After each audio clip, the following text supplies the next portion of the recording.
గురిపాలెంకి వచ్చి అంటే prime minister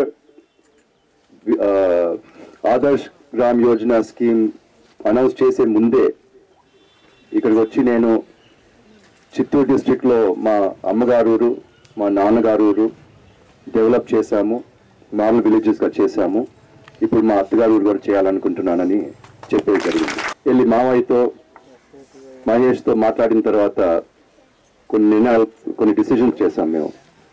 ఒకటేమో కంచేర్పాల్యం విలేజ్ పద్మావతి అడాప్ట్ చేస్తుందని, అంటే వాళ్ళ అమ్మమ్మ ఊరు దుర్గమ్మ గారు ఊరు.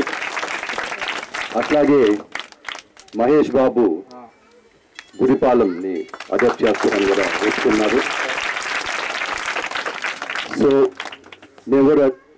నేను ఎమ్మెల్యే రాజేంద్ర ప్రసాద్ గారు, డిస్ట్రిక్ట్ అఫీషియల్స్ అందరూ ఇప్పుడు మహేష్ అడాప్ట్ చేసిన విలేజ్ అంటే పుట్టిన విలేజే కాదు, అడాప్ట్ చేసిన విలేజ్ అంటే తప్పకుండా అందరూ సపోర్ట్ ఉంటుందని కూడా అనుకుంటున్నాను. అని తప్పకుండా జరుగుతుంది.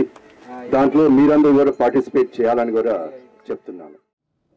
క్లాస్ 15లో ఏ వెసులుబాటు కల్పించిందంటే, ఎక్కడైనా ఏదైనా రాష్ట్రానికి మేము స్పెసిఫిక్ అలొకేషన్ చేయకుండా ఉంటే, అంటే వాళ్ళు దాదాపు ఏ ప్రాజెక్టుకు స్పెసిఫిక్ అలొకేషన్ చేయలేదు. కొన్నింటిలో చేసి ఉంటారు, 1-2 ప్రాజెక్టులు మనకు సంబంధించిన ఎట్లాంటివి లేదు.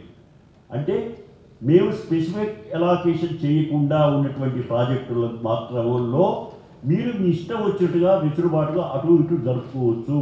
అంటే you are free to utilise the water with your boundary.